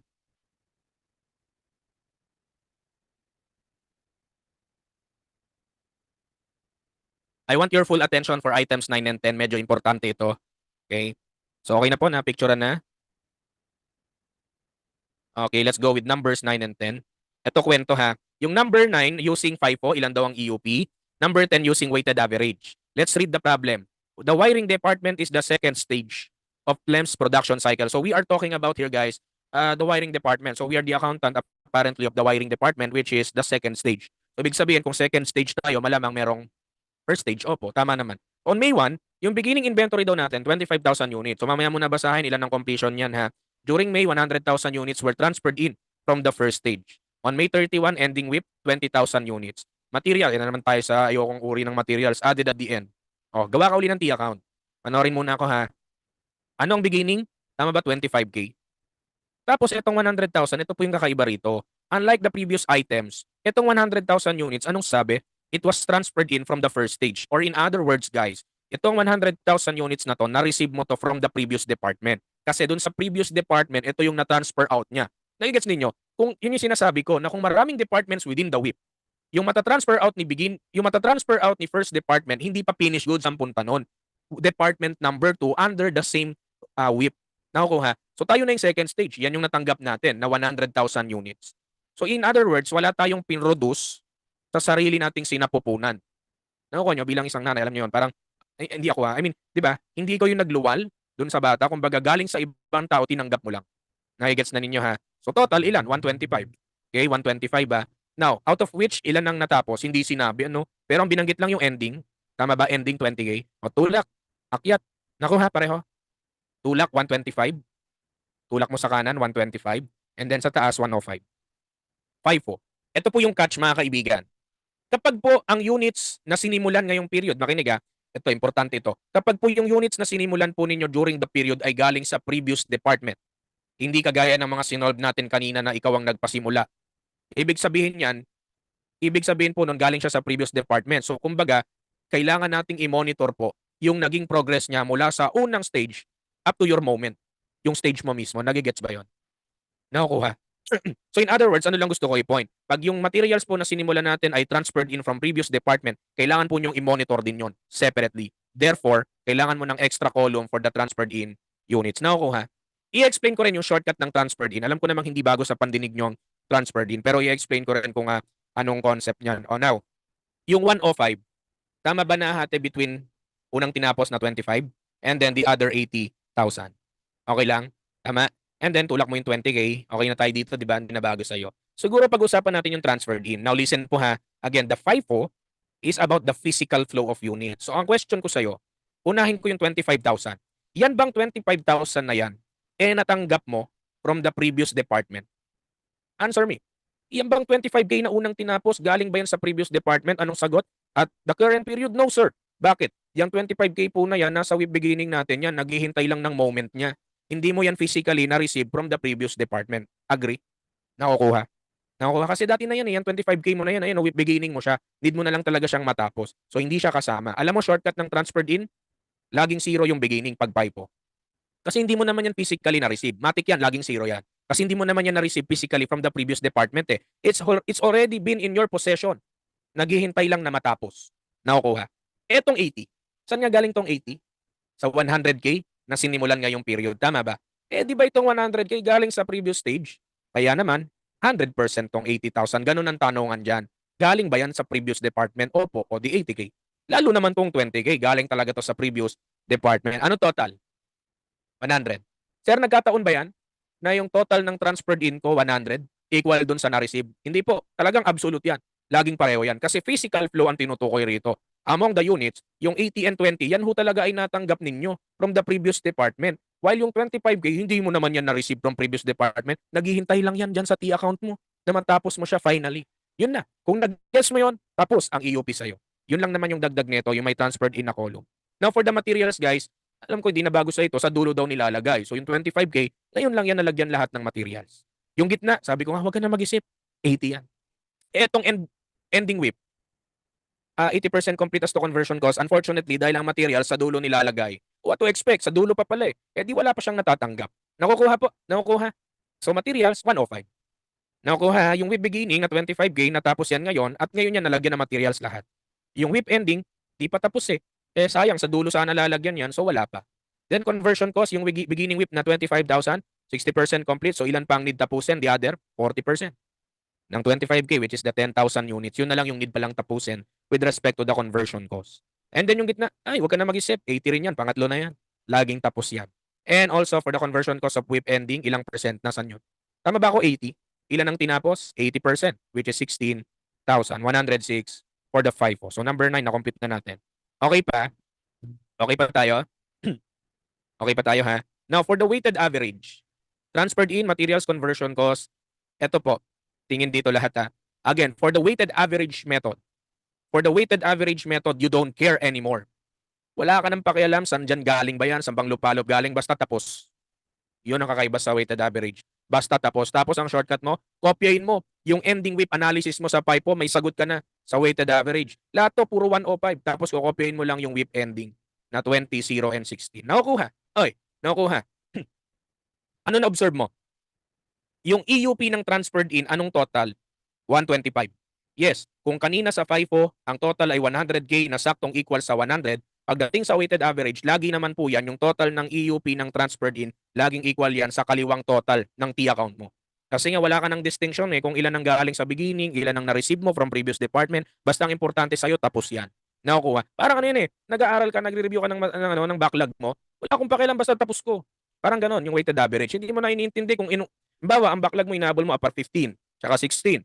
Pag FIFO, unahin mo munang aralin yung upper 15 bago upper 16. Pag weighted average, wala kang paki, basta tapos ko yan sir, 16 and 15. Wala ka nang pakialam kung paano ko tinapos yan, sinong una kong tinapos, basta tapos ko yan. Nagigets na ninyo ha? So number 9 would be Delta, number 10, Charlie. Okay ka pa? So number 9, Delta, number 10, Charlie. And that's all about production report guys actually. Okay? Yan na po yung production report mismo. So pwede ka na mag-practice ng production report dyan. Okay ka na. Napicturean na po?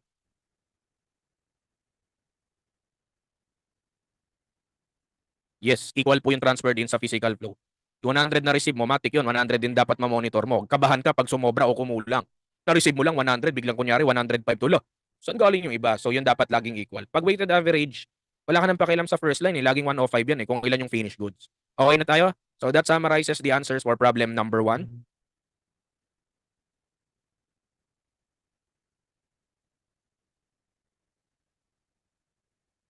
Okay ka pa? Now, can I ask for ano? So kasi sana makita mo kahit yung ano lang, first problem lang ng problem 2. Okay lang ba? Sige, pero yung may mga lakad, go. Panoorin nyo na lang to. Let's talk about the cost of production report by answering problem 1 to items 1 to 3 lang. Yun lang yun, isang problem lang to para lang makita ninyo paano nga ba yung paano yung ginagawa natin kanina, sir, anong silbi nun ng mga number of units. So ito yung gagawin natin ha. Mabilis lang po ito. Para pagdating natin on Thursday, tutuloy natin yung naiwan, then FAR 17, then FAR 18. Okay lang ha? So yung mga may lakad, it's understandable ha. Mabilis lang naman to, baka 10 minutes. Simulan ko na ha. So si Roy Company daw, may 2-stage production cycle.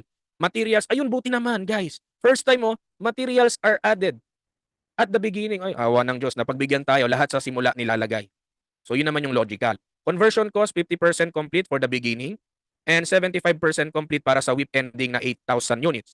12,000 units were completed and transferred out from Department B. An analysis of the cost are as follows. Ito po, gawa muna tayo ng T-account guys, okay lang. So ang ating beginning WIP, 6K. Pinipitas ko lang po mula sa taas sa 6K. Tapos, ang started during the period, parang hindi yun yung binigay eh. Ang sunod na binigay sa atin, yung WIP ending, 8K. Sinusundan ko po kung paano binanggit Tapos 12 units were completed. Can you help me? Ilan ang sinimulan? So total ng kanan, tama ba? 20. Tulak mo sa kaliwa, 20 rin. So ilan to? Tama ba? 14. 14 ha? Okay pa ha? Now, ito pa. Ito pa po yung catch. Ito daw ay may dalawang department, A and B. Nasa Department B raw tayo. So ibig sabihin guys, makinig maigi. Kung tayo ay Department B tapos may Department A last period, ibig sabihin lang nun, yung 14,000 na yan na sinimulan natin during the period, hindi po pala galing sa sinapupunan natin yan. Galing pala yan kay Department A. Nakuha? So in other words, meron tayong transferred in na column na naman. Okay? Ay madali na to, hindi ka na mahirapan. O sa 12K, biyakin mo. Sino unang tinapos dyan? 6K na WIP beginning. O ilan yung iba pa? 6K. Saan galing yan, sir? Doon sa 14,000. Okay? Bakit ganun? 14,000 pala na simulan, sir. Bakit 6K lang natapos? Mahina kalaban yung other 8K. Hindi natapos. Okay tayo? Binibilisan ko lang sa EUP na portion kasi ito alam mo naman na eh. Ano sabi ko nga sa transferred in? Yung 6K na una na with beginning, hindi mo naman yan na-receive. Kaya laging zero talaga yan. Yan ang pinagkaiba nila ni weighted average. Sa typo, zero lagi yung beginning. Kasi hindi mo naman yan na-receive from previous department eh. Naghihintay lang yan na matapos mo. Etong gitna, Diyos ko, wag ka na mag-isip. Tapos yan. Eh yung 8K. O, yung 8K, na-receive mo yan from previous department, di ba? So 8K. Kaya absolute po yan na dapat yung total ng transferred in mo equal doon sa na-receive mong 14K talaga. Dapat lagi yan magpareho ha. So dapat 14 kasi physically, yan yung na-transferred in sa'yo. Okay na? O materials. Oy, yung materials kailan daw nilalagay? At the beginning. So I need your help for the first 6K na beginning with. Medyo na iba yung analysis mo ngayon dito. The materials are being added at the start. So the question is, when was that time that these 6,000 units that were completed now, yung first 6K, kailan yung time na sinimulan siya? Is it ngayong period ba? O nung nakaraan pa? Do you agree nung nakaraan pa? Kasi yun yung nakaraan pa na kung saan naging 0% pa lang siya at kung saan doon pa lang siya nilalagyan ng materials. Doon siya nalagyan agad. Kaya naman, para sa period na to, wala ka nang ilalagay. Kasi last time pala, meron na. Nagigets na ninyo. Tapos yung gitna, 100%.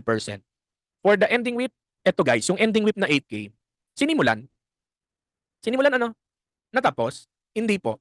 Ang tanong, nasimulan pero hindi natapos, kailan may materials? Do you agree ngayon? Kasi ngayon yung time na na-start siya. So 8K. Paano yan, sir? Next period, wala na pong ilalagay sa kanya. Opo, kagaya ng 6K na with beginning mo sa taas, wala nang kinailangang ilagay kasi nalagyan na pala dati. Nakukuha? So materials, 14,000. And for the conversion cost, ilang percent complete ang ating beginning whip? 50. So the other 50 yung need, which is 3K. Yung gitna, Diyos ko, wag na mag-isip, 6K yan, lagi yan. And then the whip ending, ilang percent? 75 of 8K, that's 6,000. EUP ng 5 o 15,000. Okay pa. And then sa weighted average, anong sabi ko? Huwag ka na mag-isip. Sa 12 sa unahan, 12K na yan, matic. Basta tapos yan. And then yung whip ending, pwede mong kopyahin yung ginawa mong sagot sa PIPO kasi same lang yan lagi. Materials ganun din, 12. Tapos ito 8K. O kopyahin mo lang. Ito 12 pa rin. Tapos 6K, 18K. Nakukuha. Nakukuha. Now, here we go with the cost of production report. We now have to assign amounts doon sa finished goods at doon sa whip ending. How? Can you see the table sa taas? Binigay sa atin yung cost ng whip beginning, tsaka yung additional cost na na-incur for the current period. So 12K plus 2,500 plus 1K, yan yung beginning cost. Can you confirm magkano yan? Tama ba 15,500? Tama. Yung total ng whip beginning cost, 15,500. Okay, so ibig sabihin, yan yung nagastos na natin sa whip beginning so far. And then may nagastos na naman tayo during the production na 29K, 5,500 and 5K. Now ganito po, yung EUP or equivalent units na na-produce mo ngayon, may gamit po yan. Yan ang magiging divisor or denominator na i-divide mo dun sa cost na na-incur. However, for FIFO, ito po. Dahil sa FIFO ang pinapakialaman nyo lang sa FIFO, anong napansin nyo nga? Sa FIFO, ang pinapakialaman mo lang yung natapos ngayon or yung kinailangan pang tapusin. Like for example, in the case of the week beginning na 6K, anong napansin, ang hinahanap lang natin, ilan pa yung kailangan. Kaya naman po, for this scenario, ang magiging numerator nyo lang po for the transfer din yung 29K na na-incur ngayon. Ayun yung 29, divide mo sa 14,000 na units. Para naman po sa materials, ang numerator nyo yung 5,500, i-divide mo rin sa 14. Sa conversion cost, ang numerator mo 5K over 15. Nasusundan. Para sa weighted average siguro, isabay ko na. Kung sa 5 po kanina, sa transferred in, 29K ka. Pag weighted average, dahil halo-halo na nga, wala na tayong pakialam, magkano ang magiging numerator mo? Alam mo, hindi lang 29. Isama mo rin pati yung 12K. So 29 plus 12, magkano to? 41 instead na 29. Divided by 20,000. Nasusundan po. Again, procedural talaga tong topic na to. Nakukuha. For the materials naman po, instead na 5,500 lang, unlike the 5,000, for the weighted average, isama mo rin yung 2,500 ng beginning, which is 8K over 20,000. Nakukuha. And lastly, for the conversion cost, kung kanina sa 5,000, 5K lamang, sa weighted average, halo-halo na. Pati yung beginning na 9K, sama-sama na. So instead na 5K, 6K naman po ang magiging numerator. Nakukuha pa. Okay pa tayo. Patapos na. Nakukuha. Anong gagawin ko dyan, sir? You divide each. So let's say for example, sa transferred in, 29K over 14, that's 2.07 per unit. Guys, can we just agree to round it off to the nearest centavo? Sabi ng problem And at the same time, wala naman tayong pera na more than, alam mo na, more than 3 decimals, di ba? Or more than 2 decimals. So 2 peso and 7 centavo per unit. For the materials, round up lang 2 decimals. 0.39 per unit and conversion cost 0.33 per unit. Then weighted average, 41 over 20, 2.05. For the materials, 0.40. And conversion cost, 0.33. Nasusundan po. Nasusundan po. Alam mo, yung 2.07 tsaka 2.05, singit ko lang yan yung hinahanap ng number 1, the cost per unit for the preceding department, sagot sa number 1 po, alpha. 2.07 and 2.05. Number 2, total unit cost ng materials, labor, and overhead. Ito naman, pag pinagsama mo, 0.72. Ito naman, parang 0.73. Yan naman po hinahanap ng number 2. Alpha pa rin. Alpha pa rin, number 2. At alam mo, pag pinagsama mo yung tatlo, 2.79, yan naman po ang hinahanap ng number 3. Alpha rin. 2.79 and 2.78. The total cost per unit. Okay pa tayo? Okay pa? Nasundan yung process? So lumalabas pala ang numerator mo pag FIFO, yung na-incur mo lang for the current period. Pag weighted average, kasama pati beginning. Now, dito na po yung masayang part. Ang kailangan natin gawin, using the per unit cost, we need to assign now the values for our finished goods and ending WIP. Can I start first sa FIFO? Tingin sa bandang kaliwa, bandang baba. Let's talk first about your finished goods. Okay? Let's talk first about your finished goods. Ano yung component ng finished goods mo?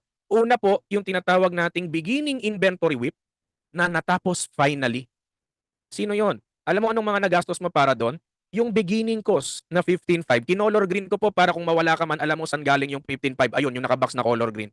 12 plus 2, 5 plus 1. Hindi mo man sinama kasi as numerator nang nagko-compute ka ng cost per unit, pero nag-aabang na lang yan. Kasi kabilang na sila sa Big 4. Parang PBB lang. Kabilang na sila sa finished goods. Nagigets ninyo? Naghihintay na lang yan ng additional. Nandito pa tayo sa beginning inventory na tinapos.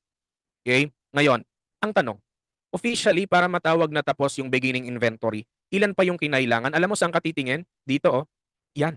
Yung first line. Na bumiblink-blink ng pula. Kinulay-pula ko na rin yung current cost. O, tanong, sa transferred in, ilan pa need tapusin? Wala. Sa materials, wala. Sa conversion cost, meron sir, 3K. Alam mo anong gagawin mo? Yung 0, i-multiply mo sa 2.07 na katapat niya. Sa materials naman, 0 times 0.39. Tapos sa conversion cost, 3K times 0.33. Yun. Nakapula na, 990. Ibig sabihin, you incur additional 990 pesos para matapos officially yung beginning WIP na ngayon lang natapos. Nakukuha po. Oy, nakukuha ba?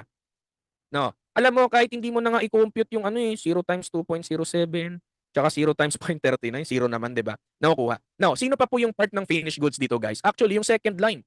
Ang tawag mo dyan, the started, finished, and transferred. Sila po ay sinimulan ngayong panahon at awa ng Panginoon, natapos din ngayon. Sino yan? Yan, second line.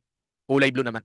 Ano naman ang gagawin mo? Yung 6K ng transferred in, i-multiply mo sa 2.07 na nakatapat sa kanya. Sa materials naman, 6K times 0.39 na nakatapat sa kanya. And then conversion cost, 6K times 0.33 na nakatapat sa kanya. Nakukuha.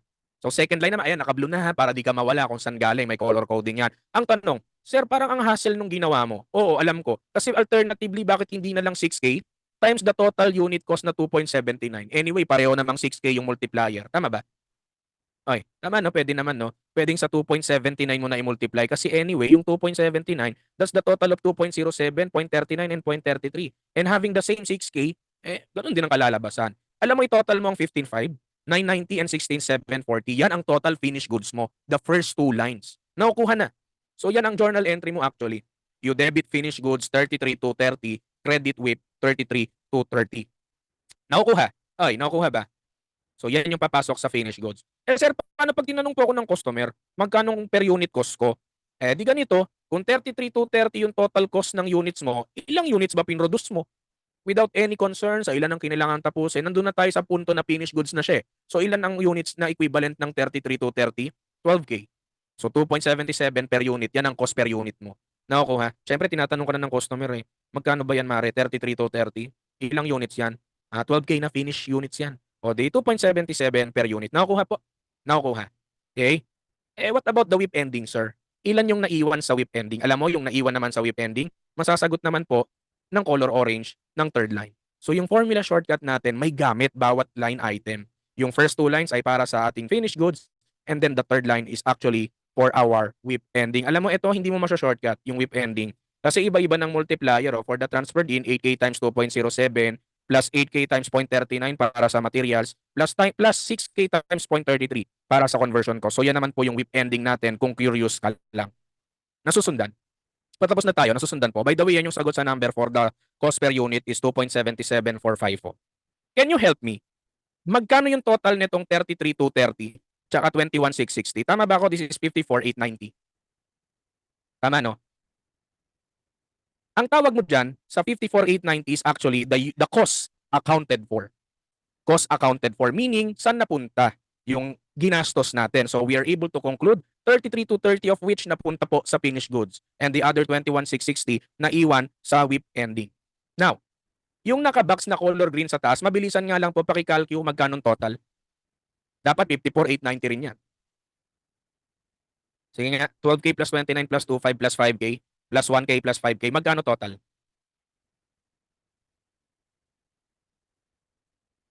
Magkano? 55,500? Tama ba? Or 55,000 lang? Tama ba? 55K lang? Okay. Sir, ba't hindi pareho? Alam mo, yung 55K, alam mo anong tawag mo dyan? The cost to be accounted for. Meaning, ang goal mo, kanino mapupunta tong 55K na to? Kanino ang para sa finished goods? I mean, magkano sa 55K ang para sa finished goods? Magkano sa 55K ang para sa WIP ending? And we're able to conclude 33,230 para sa finished goods, 21,660 sa WIP ending. Sir, ba't hindi nagpareho? Simple lang po, nag-round off kasi tayo sa cost per EUP na 0.39, 0.33, 2.07. Pero kung hindi ho kayo magra-round off, magsasarado po yung equal. Maliwanag. Paano yan, sir? Pag sa exam, tinanong po ko, anong pipiliin ko sa 55K tsaka 54,890? Sagot yung 55K. Kasi yun naman talaga yung tama eh. Yung 54,890, rough approximation lang yan guys kasi nga nag-round up po tayo. Pero dapat ang tamang sagot for the cost to be accounted for, 55K. And then the cost accounted for, 55,000 din. Paliwanag, nag-round up ka lang kasi. Okay na tayo? So color-coded ito ha, hindi ka mawawala kung nasaan. And for the weighted average, eto naman. Tapusin na natin para makapagbabay na tayo. For the weighted average method, yung finished goods mo, alam mo, wala kang ampake, di ba, sa finished goods kung saan sila galing, basta 12K to. Ayan o, nagbibling. 12K. Saan ko yung multiply? Alam mo, may choice ka. Kung medyo bayanic at di ka pagutom, pwedeng yung 12K, isa-isahin mo, times 2.05, tapos 12K times 0.40, tapos 12K times 0.33, o bakit hindi na lang 12K times 2.70. So that's your debit finished goods, credit WIP, 33,360. And lastly, for the WIP ending, pero by the way, pag tinanong ka ng customer, magkano per unit cost mo, divide mo lang sa 12,000 na natapos mong units. So 2.78. So number 4 is Charlie. So number 1 is Alpha. Paki-take note, number 1 Alpha, number 2 Alpha, number 3 Alpha, and number 4 Charlie. And lastly, for the WIP ending, para makapagbabay na tayo, ito namang third line. Ito, hindi mo masyo-shortcut kasi magkakaiba ng multiplier yan. 8K times 2.05 para sa transferred in, 8K times 0.40 para sa materials, and 6K times 0.33 para sa conversion cost, that's 21,580 WIP ending kung sakaling tinatanong sa'yo. Total ng 33,360 tsaka 21,580, 54,940. Kulang po ng 60 peso. Alam nyo na kung bakit. Nag-round up kasi tayo. Parang awan nyo na. Marami naman tayo sa Zoom na to. Mag-ambaga na lang tayo. Okay? So, ibig sabihin, pag tinanong ka, magkano cost to be accounted for? 55,000. Saan napunta yung 55? 33,360 napunta sa finished goods and 21,580 sa WIP ending for a total of 54,940. Well, approximately 55,000. Nagra-round up kasi tayo. Pasensya na. Pero kung di ka magra-round up, saktong 55,000 yan. Yan po yung goal ng cost of production report. Mahanap saan mapupunta yung mga ginastos mo. So, dyan muna tayo magtatapos. Sa next meeting natin on Thursday, tatapusin natin to. And then lost units. Then a FAR 17 and a FAR 18. Yun lang. Pwede muna itong picturean muna. And let me know kung okay na. Siyempre, patayin ko yung camera ko para maganda yung kulay.